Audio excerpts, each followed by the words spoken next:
let's get started. Here we go. On the clock, the Chicago Bears. As we sit here today, right after the Super Bowl, I truly believe Chicago is going to end up trading Justin Fields and going with Caleb Williams, number one, the quarterback from USC. I know that this is widely consensus, but there's a lot of things that make sense in this pick for me. Number one is the talent of Caleb Williams. I mean, that can't be overlooked. We have seen for 2 years now this guy be the closest thing to Patrick Mahomes that we've seen come through college football since Patrick Mahomes. And in so many ways, he's even more polished and at least in college, better than even Mahomes was when Mahomes was at Texas Tech. And you see what Mahomes has done, establishing himself as the best player in the NFL now, 3-time Super Bowl champion, and a guy that's almost impossible to beat in the postseason. You know, Williams delivers so many of those attributes, the ability to make plays outside of the pocket. This guy is absolutely deadly on the run. I think it's his best attribute. So obviously all of that. But then you just get into the Justin Fields conversation, and this is not an indictment on Fields. And I don't think that this is a conversation or an evaluation between the two specific players because the details surrounding these players are so vastly different. Remember, you're looking at Fields entering the 4th year of a rookie deal, and now you're going to have to make a decision. Are you signing him to a long-term contract? Why not start the rookie contract clock over? I think that's more beneficial than anything, right? So you've got to evaluate that as part of the evaluation between a guy like Caleb Williams and Justin Fields. So mainly because of that is why I think Chicago should move forward, go back to the first year of a rookie contract, continue to get more draft picks by trading Justin Fields and going with Caleb Williams and number one. That puts the Commanders on the clock, and the Commanders are going to take, I think, Drake May. Drake May, to me, without Williams in the draft, would be a slam dunk number one pick in the draft. This is a guy that is insanely talented. I got to call one of his games. It was the Holiday Bowl last year, not this last one, but between USC and Louisville, but last year when it was North Carolina, Oregon. And May, even in a loss to the Ducks, was sensational. I mean, my jaw was on the floor most of the night in the booth just because of some of the plays and throws that he was making. He is a bit Josh Allen 2.0 for me. And when you look at him in college, he's better than what Allen was at Wyoming.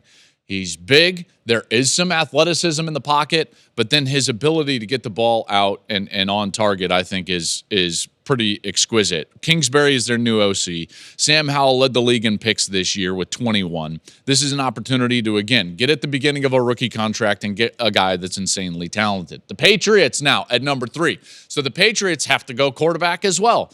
And for me, the number 3 quarterback on my list is Jaden Daniels from LSU. Daniels was sensational as the Heisman Trophy winner. And he does so many things that now in the modern day NFL, I think translate.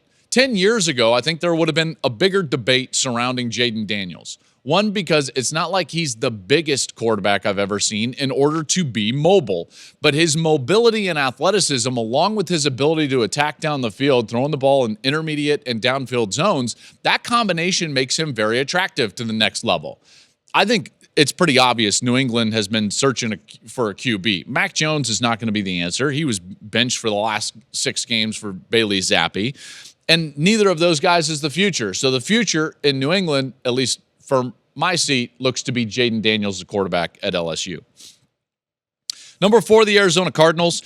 So the Cardinals here, you know, they're set with Kyler. They gave him the big extension. Now you got to give them weapons. They do have a couple of picks here. And from my seat, at least, I look at this Cardinals team as a team that needs weapons on the outside. The best one is Marvin Harrison Jr. from Ohio State.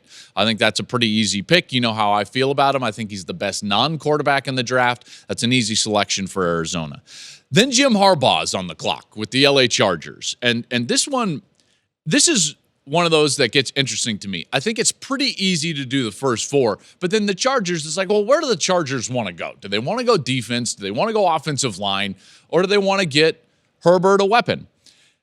And I just start looking at the board here, and I think to myself, like, man, knowing what I know about Jim Harbaugh, knowing what I know about his philosophy, the way that he likes to play offense, and all the offenses that he's had, dating back to Stanford, and then with the 49ers, and then obviously with Michigan, what did they always have?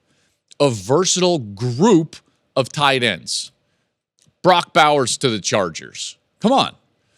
And there would be some that would be like, no, he's a flex tight end. Jim Harbaugh wants a, grind it out tight end that wants to be in line. Not necessarily, because the deal with Michigan over the last few years, and even if you go back to the 49ers with a guy like Vernon Davis, is that, yes, you've got to be versatile and have the ability to go down low, which I think Bowers does, but he also wants to put 2 and 3 tight ends on the field and then have the ability to be in that big personnel group, force the defense to also get big, and then hurt you with a flex-style fast tight end, which is exactly what Bowers is. So to me, Bowers fits Jim Harbaugh perfectly and what the Chargers will be trying to do under that philosophy. I love that pick. That was my first one that I was like, yep, I love this. This one seems like a great fit.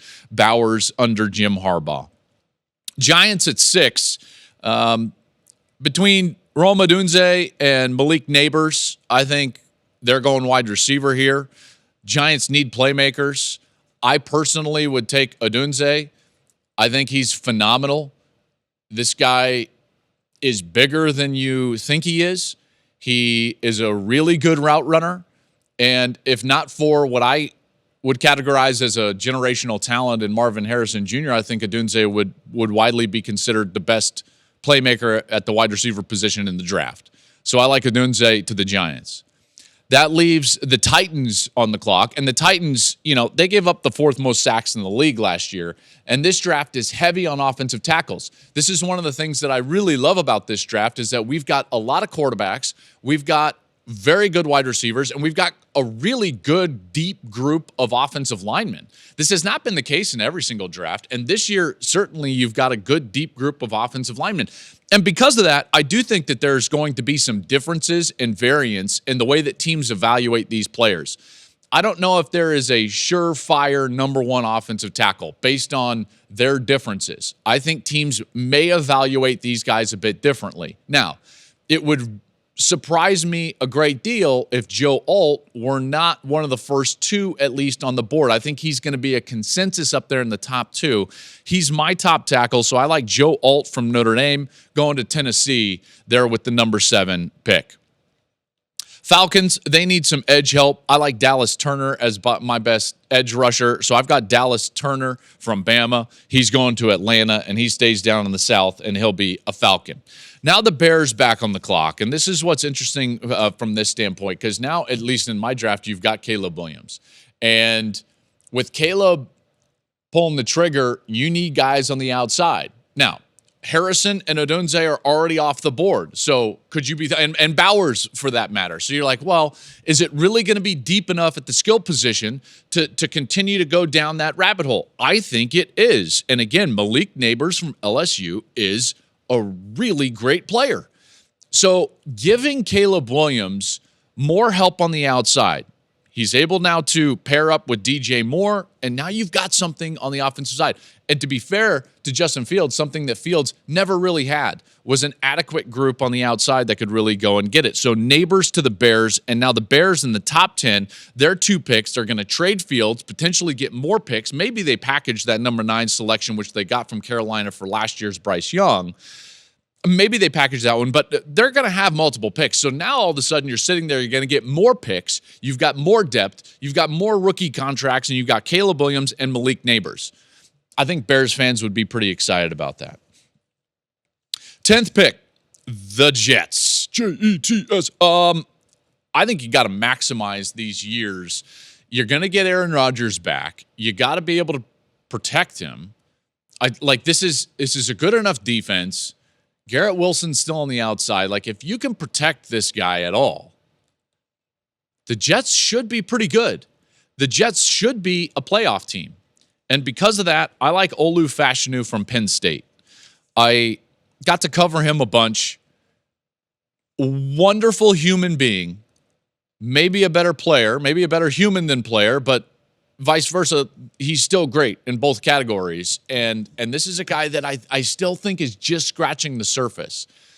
I think Olu has the highest upside of any offensive lineman in the draft, just because he is so raw. What we saw this last year was him just scratching the surface. I think it was a great move for him. He would have been maybe the top offensive tackle taken off the board last year, decided to come back for his education, got his degree, and now he's going to be the top 1 or 2 tackle taken this year. But it was never about that for him. He wanted to get his degree and continue to develop into more of an NFL offensive lineman. He did that. I thought he had a really good year, so I like Fashanu to the Jets. Thank you for watching the Joel Klatt Show YouTube channel. And if you liked this clip, make sure to like it and subscribe to the channel, and you can stay up to date on all of my college football coverage.